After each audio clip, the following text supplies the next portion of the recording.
بسم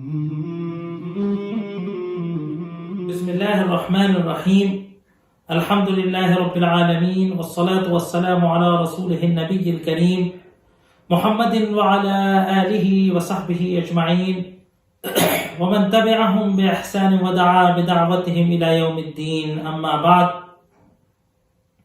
فقال الله سبحانه وتعالى فأعوذ بالله من الشيطان الرجيم بسم الله الرحمن الرحيم قل هو الله أحد الله الصمد لم يلد ولم يولد ولم يكن له كفوا أحد صدق اللہ العظیم۔ محترم ناظرین، السلام علیکم ورحمۃ اللہ وبرکاتہ۔ پچھلے لیکچر کے اندر سورہ مسد کے تعلق سے یا سورہ لہب کے تعلق سے گفتگو ہو گئی ہے، جس کے اندر اللہ تبارک و تعالیٰ نے ایک نمایاں کردار کو، ایک نمایاں کفر کے کردار کے بارے میں کردار کے تعلق سے گفتگو کی تھی کہ جو مشہور و معروف نام ہے ابو لہب، اللہ کے رسول صلی اللہ علیہ وآلہ وصحبہ وسلم کا چچا تھا، اور آپ کی دشمنی میں، اسلام کی دشمنی میں، اسلام کی دعوت کی مخالفت میں پیش اور سرخیل تھا۔ اللہ تبارک و تعالیٰ نے اس صورت کے اندر اس کے رویے کی، اس کی دشمنی کا اظہار کرتے ہوئے بتایا کہ جو کچھ اس نے دنیا میں مال و دولت کمایا تھا، جو مال و اسباب اکٹھے کیے تھے، وہ قیامت کے دن، وہ اس وقت جب وہ اس کی زندگی ناکامی کے دور سے گزر رہی ہوگی، کوئی کام نہیں آئیں گے۔ اور اس کی بیوی ام جمیل جو اپنے شوہر کی شریک کار تھی اللہ کے رسول صلی اللہ علیہ وسلم سے دشمنی اور ان کو اذیت پہنچانے میں، اس کے تعلق سے بھی کہا گیا کہ فی جیدہا حبل من مسد، کہ وہ اس کی بیوی کے جو حمالۃ الحطب ہے، ادھر سے ادھر لکڑی ڈھوتی ہے، اللہ کے رسول صلی اللہ علیہ وسلم کے راہ میں کانٹے بچھاتی ہے، وہ بھی جو ہے جہنم میں اس کے ساتھ ہوگی۔ اب جس صورت کے تعلق سے گفتگو کرنے جا رہے ہیں وہ سورہ اخلاص ہے، قرآن پاک کی اہم ترین صورتوں میں سے اس کا شمار ہے۔ اس کا نام سورہ اخلاص ہے۔ متعدد نام احادیث کے اندر، روایتوں کے اندر اس سورت کے مفسرین حضرات نے اپنی کتابوں میں ذکر کیے ہیں کہ اس کو سورہ اخلاص کہا جاتا ہے، اس کو سورہ توحید کہا جاتا ہے، اس کو سورۃ الایمان، گویا کہ یہ اللہ تبارک و تعالیٰ کی توحید اور اخلاص کو بیان کرنے کی صورت ہے۔ یہ مکی صورت ہے، مکے میں نازل ہوئی تھی، اور اللہ تبارک و تعالیٰ کا تعارف پیش کرنے والی صورت ہے۔ اس صورت کے تعلق سے مختلف فضائل کا ذکر احادیث مبارکہ کے اندر آیا ہے، جن میں نمایاں ترین اس صورت کا فضل یہ ہے کہ اس کو یعادل ثلث القرآن، احادیث کے اندر آیا ہے کہ یہ صورت 1/3 قرآن کے برابر ہے، 1/3 قرآن کے معادل یعنی مساوی ہے۔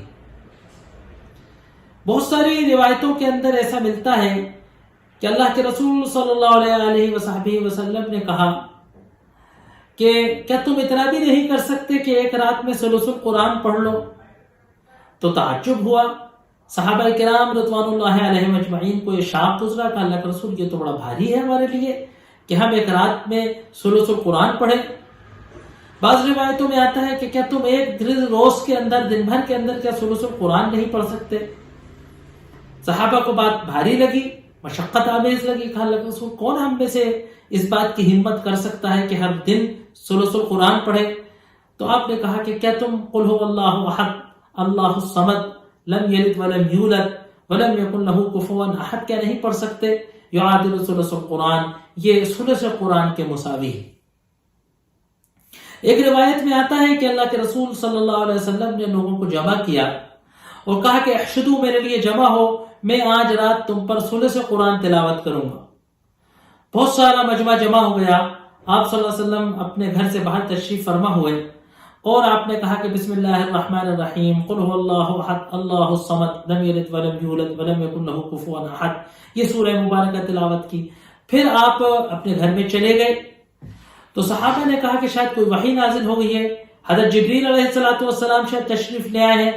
آپ صلی اللہ علیہ وسلم نے فرمایا تھا کہ میں ثلث قرآن پڑھوں گا، اور آپ تو ایک سورہ چھوٹی سی سورت پڑھ کر واپس چلے گئے۔ تھوڑی دیر بعد آپ باہر نکلے اور کہا کہ میں نے تم سے کہا تھا میں ثلث القرآن پڑھوں گا، وَإِنَّهَا لَتُعَادِلُ ثُلُثَ الْقُرْآنِ، اور بے شک یہ جو سورہ میں نے تمہارے سامنے پڑھا تھا یہ ثلث قرآن کے برابر ہے۔ اسی طریقے سے ایک روایتوں میں آتا ہے اس کے فضائل کے اندر کہ اللہ کے رسول صلی اللہ علیہ وسلم نے کہا کہ جو ہر رات سورہ قل هو اللہ احد کو پڑھتا ہے نا، تو وہ محفوظ رہتا ہے شیطان کی کارگزاری سے۔ روایتوں میں آتا ہے کہ آپ صلی اللہ علیہ وسلم سورہ اخلاص اور سورہ فلق قل اعوذ برب الفلق اور سورہ ناس قل اعوذ برب الناس، انشاءاللہ ان دونوں صورتوں میں جو معوذتیں جنہیں کہا جاتا ہے ان میں انشاءاللہ آئندہ گفتگو کی جائے گی، ان تینوں کو رات میں بستر پہ سوتے وقت پڑھا کرتے تھے اور اپنے ہاتھوں میں پھونک کر اپنے سر پر اور جہاں تک آپ کے جسم پر ہاتھ جاتا تھا اس کو پھیر لیا کرتے تھے، اور اس طریقے سے بعض روایتوں میں آتا ہے کہ 3 بار اس عمل کو آپ رات میں بستر پر سوتے وقت کیا کرتے تھے۔ تو یہ حفاظت کے طور پر یہ اللہ تبارک و تعالیٰ سے تمام برائیوں سے، بلایا سے، شرور سے، شیاطین سے اور ان کے اثرات سے محفوظ رہنے کی ترکیب ہے۔ ایک روایت میں آتا ہے کہ ایک صاحب جو ہے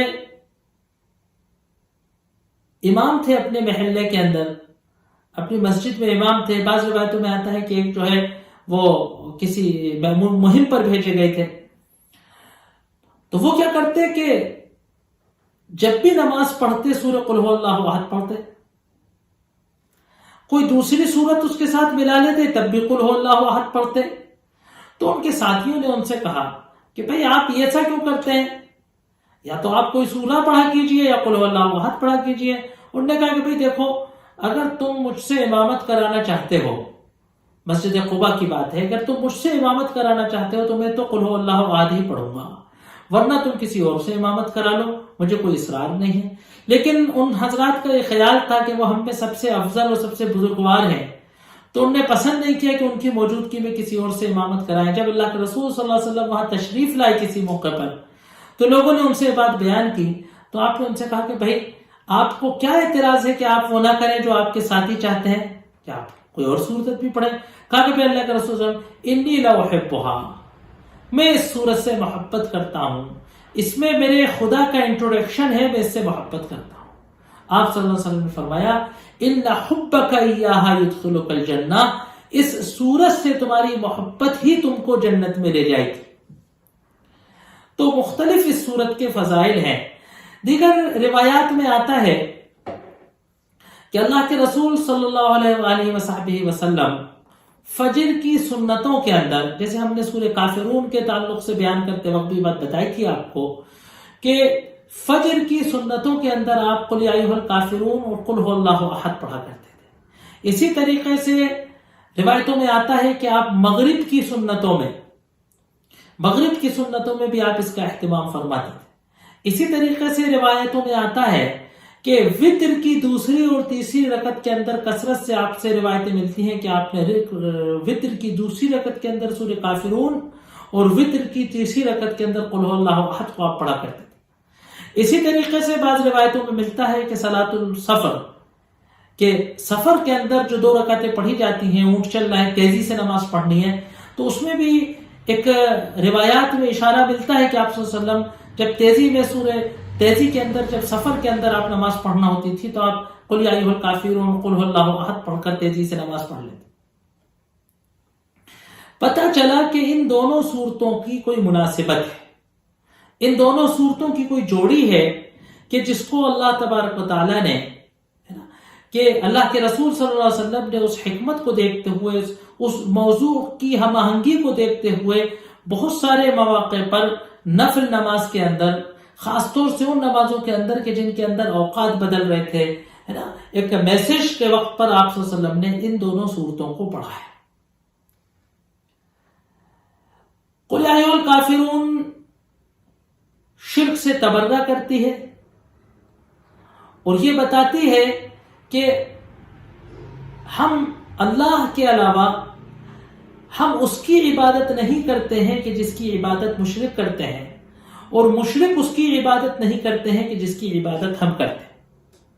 اس بات کو کلیئر کرنے کے بعد اب یہ بات ضروری تھی کہ یہ بات بتائی جائے کہ ہم جس کی عبادت کرتے ہیں، قل یا ایھا الکافرون لا اعبد ما تعبدون ولا انتم عابدون، کہ میں اس کی عبادت نہیں کرتا جس کی تم کرتے ہو، اور تم اس کی عبادت نہیں کرتا جس کی میں کرتا ہوں، میرا دین میرے لیے، تمہارا دین تمہارے لیے۔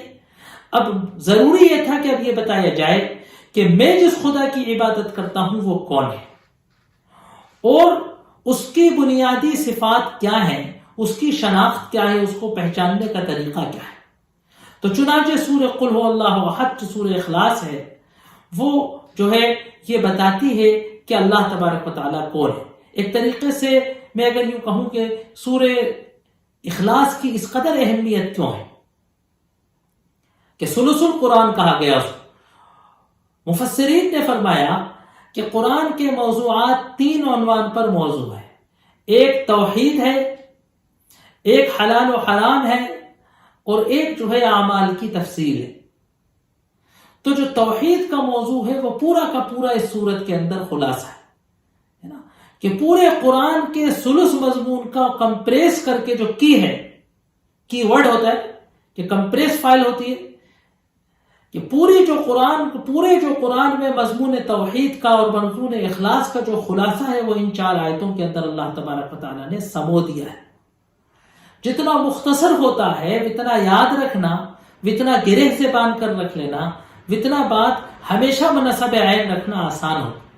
تفصیلات تو تربیت کے لیے، تفصیلات ذہن سازی کے لیے، تفصیلات مشعل راہ کو بیان کرنے کے لیے ضروری ہیں، وہ موجود ہیں، جب ضرورت پڑے گی ان کو دیکھ لیا جائے گا، لیکن ایک اختصار سا ہونا چاہیے سلوگن جیسا کہ جو ہر صبح و شام، ہر رات و دن، ہر اٹھتے اور بیٹھتے اس کو ہم مد نظر رکھیں، ہم اس کو اپنی نگاہ میں رکھیں تاکہ نصب العین ہمارے سامنے رہے۔ تو توحید کا یہ خلاصہ سورہ اخلاص کی صورت میں اللہ تبارک و تعالیٰ نے ہمیں دیا تاکہ ہم اللہ تبارک و تعالیٰ کا تعارف، جو اللہ تبارک و تعالیٰ کا انٹروڈکشن ہے، کہ یہ صورت اللہ تبارک و تعالیٰ کا انٹروڈکشن دے۔ اس کے شان نزول کے اندر ایک دو روایتیں آتی ہیں جو ہمیں اس صورت کو سمجھنے میں اور اس صورت کی نفسیات کو سمجھنے میں مزید مدد کرتی ہے۔ آپ کو معلوم ہوگا کہ عرب ایک ایسی قوم تھی کہ جو حسب و نسب کا بڑا خیال رکھتی تھی، یہاں تک کہ ان کی گھوڑوں کا نسب معلوم ہوتا تھا کہ یہ گھوڑا فلاں گھوڑے کی اولاد ہے اور وہ فلاں گھوڑے کی اولاد ہے۔ تو اتنا حسب و نسب کا اہتمام تھا کہ آدمی کی قیمت ہی یہ تھی کہ اس کے باپ دادا کون ہیں، یہ کس خاندان کا ہے، کس قبیلے کا۔ تو ایک روز قریش والے بیٹھے ہوئے تھے، اور ظاہر سی بات ہے جو شرک کی میتھولوجی ہے وہ خداؤں میں تولید کا، ولادت کا، کون سا خدا کس کا بیٹا ہے، کون سی دیوی کس کی بیٹی ہے، اس کا ان کی یہاں بڑا پھیلاؤ ہے، اسی لیے اللہ تبارک و تعالیٰ کی صحیح توحید کو وہ نہیں سمجھ سکتے۔ تو انہوں نے کہا اے محمد انصب لنا ربک۔ عربوں کی ایک رواج تھا، ایک ان کا طریقہ تھا کہ جب بھی وہ کوئی بات پیش کی جاتی تھی تو قائل کا تعارف کرایا جاتا تھا کہ بھائی یہ بات فلاں ابن فلاں القریشی نے، فلاں ابن فلاں الخزاعی نے، فلاں ابن فلاں تمیمی نے، یہ بات ہے نا کہ جو فلاں بن فلاں فلاں خاندان کا شخص ہے، یہ اس کا نسب ہے، ان کی اولاد ہے، یہ اس سے فرم ہے۔ جب اللہ کے رسول صلی اللہ علیہ وسلم نے اللہ کا کلام پیش کیا تو انہوں نے اپنی اسی عرب روایات کے، اسی اپنی محدود سوچ کے اعتبار سے کہا کہ محمد انصب لنا ربک، تم اپنے رب کا نسب بیان کرو تاکہ ہمیں پتہ چلے کہ وہ کون ہے۔ اب ظاہر سی بات ہے نسب تو اس کا بیان ہوگا کہ جو کسی سے پیدا ہوا، جس کا کوئی خاندان ہو، جس کے کوئی پوروج ہو، جس کے بزرگ ہو۔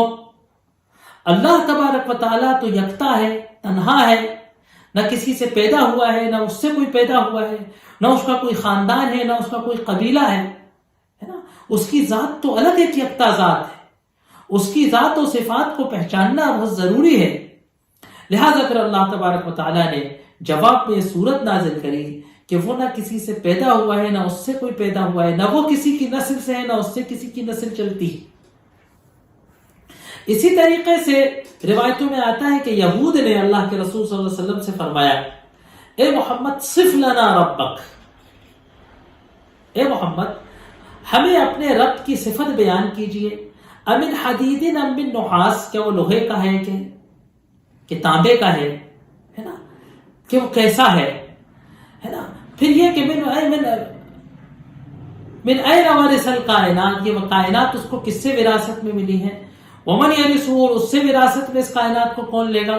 تو وہ انہوں نے اللہ تبارک و تعالیٰ کو انسانوں پر قیاس کیا.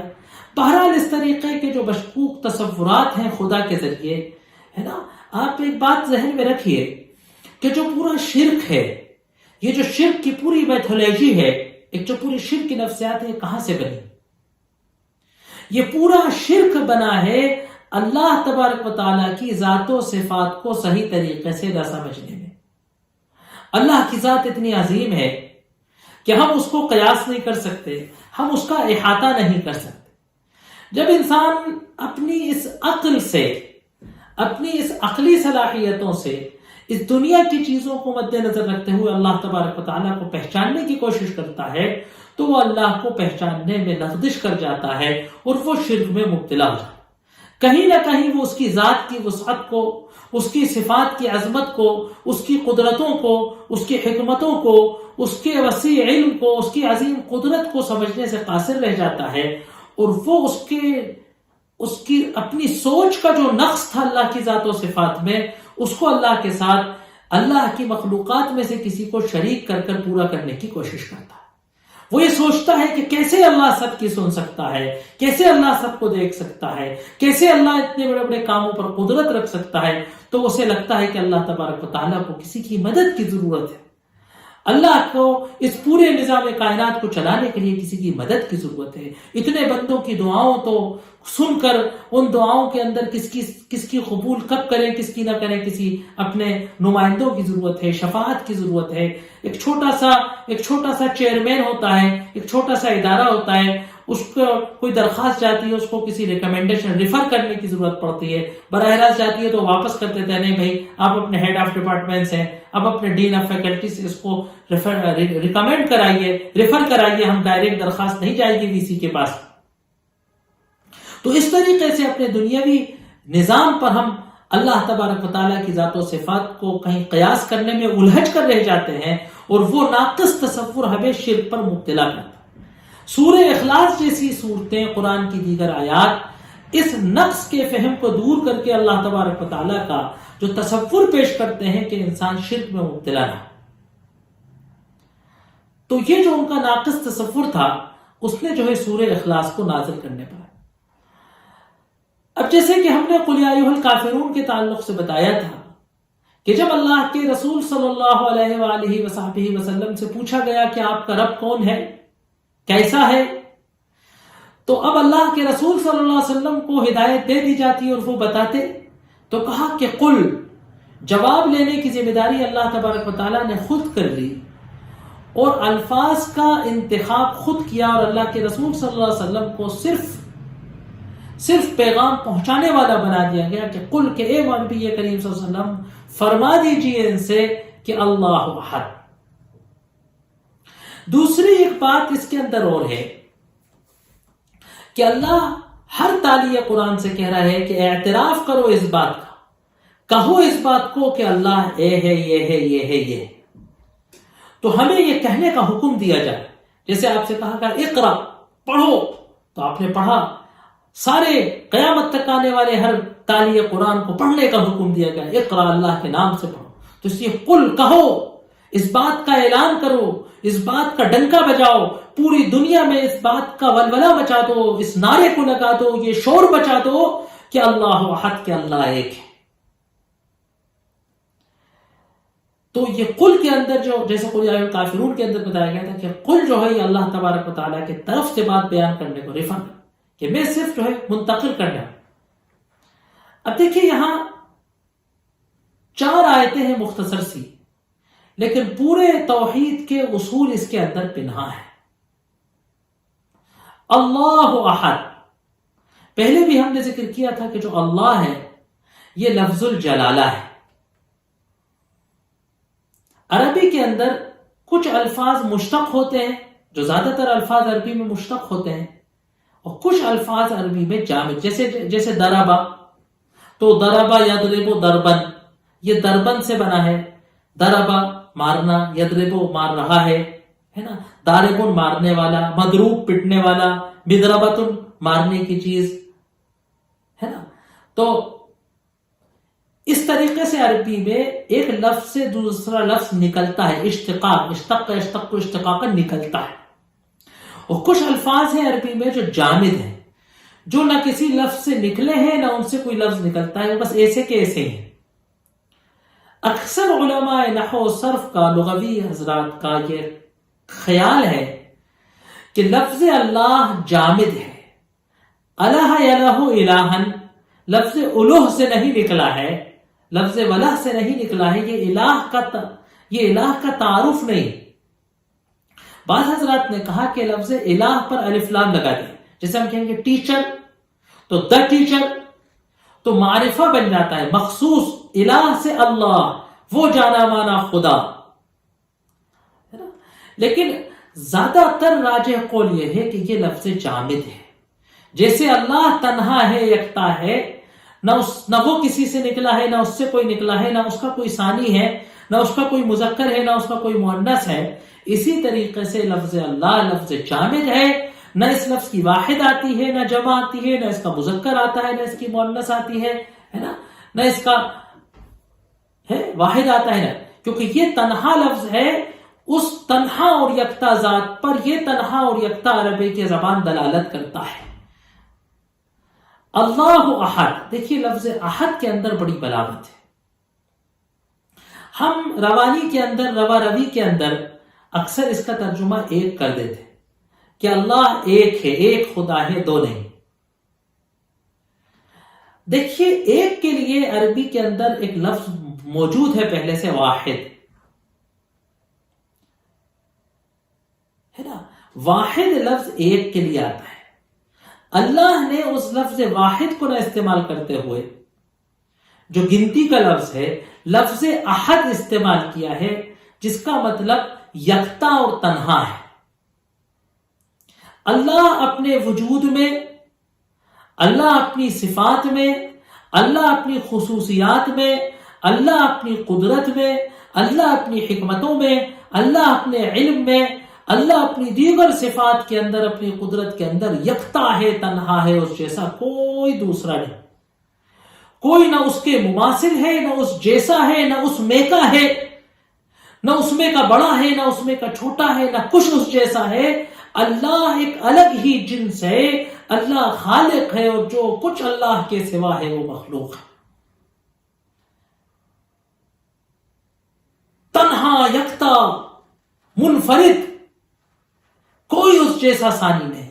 قل هو اللہ احد، کہہ دیجئے هو اللہ، وہی اللہ ہے کہ جو یکتا اور تنہا ہے، اس کے علاوہ کوئی نہ یکتا ہے نہ کوئی اللہ ہے۔ اللہ الصمد ہے نا، اللہ یکتا ہے۔ اب اس کی یہاں اس یکتا اللہ کی چند صفات بیان کی گئی ہے نا۔ ایک صفت بیان کی اللہ الصمد، وہ اللہ کہ جس کی بات ہم کر رہے ہیں، تنہا یکتا اللہ ہے، اس کے علاوہ کوئی دوسرا اللہ نہیں۔ وہ کیسا ہے؟ صمد ہے۔ ہم لوگ عبد الصمد نام رکھتے ہیں، صمد اللہ کے بنیادی ناموں میں سے، اور یہ صفت صمدیت اللہ تبارک و تعالیٰ کے علاوہ کسی شخصیت، کسی ذات کے اندر نہیں۔ صمد کے موٹے طور پر دو مطلب بیان کیے گئے۔ ایک تو مطلب صمد کا ہے کہ وہ ذات کے ہر ایک جس کا محتاج ہے، ہر ایک اپنی ضرورتوں کے لیے، اپنی حاجتوں کے لیے، اپنی مرادوں کو پورا کرنے کے لیے اس کے طرف آتا ہے، اس سے جڑتا ہے، اس سے لو لگاتا ہے، اس کا محتاج ہے۔ ہر ایک اپنے ہر کام کے لیے اس کا، ساری کائنات، سارا وجود، ساری مخلوقات، زمین و آسمان، انسان و جانور، جاندار و بے جان، نباتات و جمادات، الغرض ہر شے موجود، کائنات کا ہر ذرہ اپنے وجود کے لیے، اپنے وجود کی بقا کے لیے، اپنے ہر لحظہ ہر لمحہ اللہ کا محتاج ہے، اور وہ کسی کا محتاج نہیں ہے. ہر شے اللہ کی محتاج ہے اور اللہ کسی کا محتاج نہیں. ایک صمدیت کا یہ مطلب ہوا. قل هو اللہ احد اللہ الصمد. ایک یہ کہ صمد کہتے ہیں کہ وہ مضبوط کہ جس کو کسی چیز کی ضرورت نہ ہو، ہے نا، نہ کھانے کی ضرورت، نہ پانی کی ضرورت، نہ نیند کی ضرورت، نہ بیوی کی ضرورت، نہ بچے کی ضرورت، کسی چیز کا محتاج نہیں ہے. صمدیت کی پختگی، مضبوطی اور پختگی کی آخری صفت ہے کہ وہ کسی چیز کا اپنی بقا کے لیے، اپنی حیات کے لیے، اپنی طاقت کے لیے کسی چیز کا محتاج نہیں.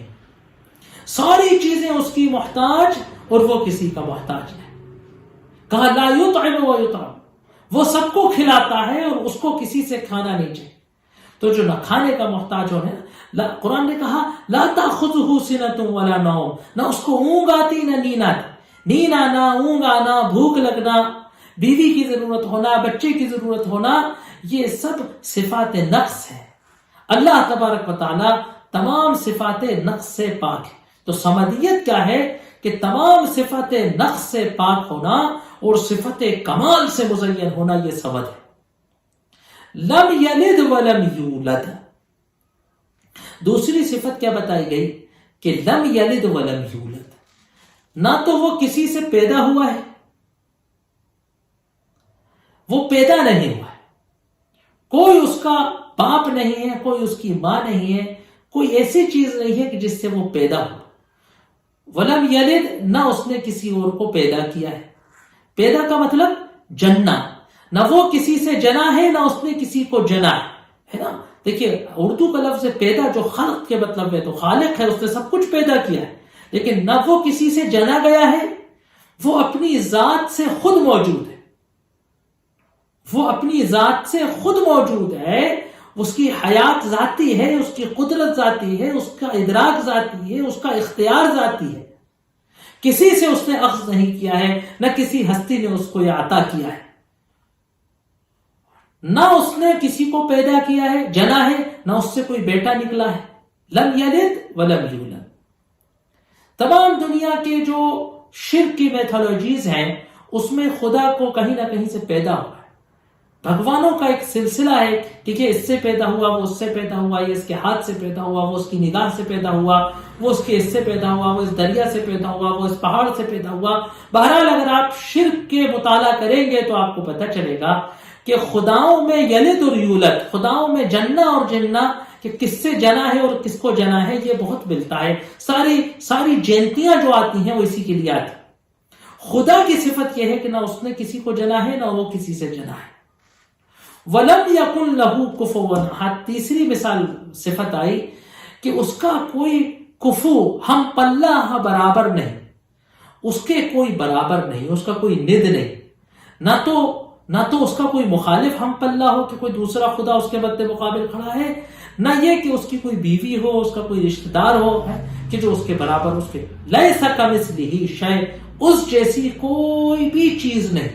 یکتا و تنہا ہے، اس جیسا اس میں کا، اس تھوڑا اس جیسا کوئی ہو ہی نہیں سکتا. کوئی ہستی ایسی نہیں ہے کہ جو اس کی ذات و صفات میں کہیں سے بھی کوئی مشابہت رکھتی ہو. وَلَمْ يَكُنْ لَهُ كُفُوًا أَحَدٌ. علماء نے کہا کہ یہ مختصر سی صورت شرک کے تمام انواع اور اقسام کو رد کرتی، اللہ کی تمام صفات کو ثابت کرتی ہے کہ وہ صمد ہے، ساری صفتوں سے مزین ہے. لم یلد ولم یولد ہے، خالق ہے ساری کائنات کا. ولم یکن لہ کفوا احد، یکتا اور تنہا ہے، اس کی کوئی نظیر و مثال نہیں ہے. یہ تمام شرک کی پر رد کرتا ہے، مشرکین کے شرک کو رد کرتا ہے جو یہ مانتے ہیں کہ اللہ تبارک و تعالی محتاج ہے. بہت سارے خدا ایسے ہیں جن کو گھنٹیاں بجا کر اٹھایا جاتا ہے. بہت سارے خدا ایسے ہیں کہ کچھ دن آتے ہیں، ہفتہ 15 دن اپنی عبادت کراتے ہیں، پھر وہ سونے چلے جاتے ہیں. پھر ان کے بھکت ان کے اٹھنے کا انتظار کرتے ہیں. مہورت نکلتا ہے، پتہ چلتا ہے کہ وہ کب اٹھیں گے مرادیں سننے، ہے نا. تو کہیں نہ کہیں خدا کو یا خداؤں کو عاجز مانا ہے شرک میں. اللہ بتا رہا ہے اس صورت کے اندر کہ خدا وہ ہے کہ جو صمد ہے، جس کو کسی کی محتاجی نہیں ہے، اپنے اس نظام کائنات کو چلانے کے لیے اس کو کسی کی ضرورت نہیں ہے نا. مشرکین نے چاہے وہ عیسائی ہوں کہ یہودی ہوں یہ سمجھا کہ اللہ کا کوئی بیٹا ہے. یہود نے کہا کہ عزیر اللہ کا بیٹے ہے. حضرت عیسیٰ کو اللہ کا بیٹا مانا گیا. مذہب عیسائیت سب سے بڑی خدا کی اولاد، خدا کے بیٹے کی عبادت کرنے میں مشہور ہے نا. دعوا للرحمن ولدا. قرآن نے کئی جگہ جو ہے حضرت عیسائیوں کے لیے اللہ کے ہے نا کہا کہ جو ہے اس سے بڑی جھوٹ کیا ہو سکتا ہے. زمین و آسمان پھٹ جائے، تکاد السماوات یتفطرن وتنشق، پہاڑ ڈھہ جائیں، زمین پھٹ جائے، ان دعوا للرحمن ولدا، کہ خدا کے تعلق سے ایسا جھوٹ منسوب کرا کہ اس کے لیے کوئی ولد کہا. تو اس کے اندر تمام عیسائیت مذہب کے اور تمام جو فلسفہ، شرک کا جو فلسفہ ہے جس میں خداؤں کی اولاد اور خداؤں کے بیٹے اور دیوی دیوتاؤں کے نسب کا تسلسل ہے، اس کا رد کر دیا گیا. وَلَمْ يَكُنْ لَهُ كُفُوًا أَحَدٌ. اللہ کے ہم پلہ کوئی نہیں ہے. جو مجوسیوں کا سنائی مذہب تھا کہ ایک نور کا خدا ہے، ایک ظلام کا خدا ہے، ایک اچھائی کا خدا ہے، ایک برائی کا خدا ہے، دونوں مد مقابل ہیں. وہ ساری کائنات ان دونوں کے مد مقابل، ان دونوں کی مقابلہ آرائی کی مد و جزر سے چل رہی ہے. ان دونوں کی رسہ کشی میں پوری کائنات چل رہی ہے. تو اللہ تبارک و تعالیٰ نے تمام شرکوں کو رد کر کے اللہ تبارک و تعالیٰ کا تعارف بتایا ہے نا، کہ ہم کو کہا کہ ڈنکا بجا دو اللہ کے تعارف کا کہ وہ یکتا ہے، تنہا ہے نا، صمد ہے، بے کسی کی اس کو حاجت نہیں ہے، نہ اس سے کوئی پیدا ہوا ہے جنا ہے، نہ وہ کسی سے جنا ہے، نہ اس کا ہم پلہ، اس کا کوئی ہم وزن، کوئی اس کے برابر، اس کا ہم جولی، اس کا نظیر و ند، اس کا مد مقابل، اس جیسی صفات یا قدرات رکھنے والا کوئی ہے. یہ صورت کے اندر بیان کیا گیا ہے. وآخر دعوانا ان الحمد للہ رب العالمین.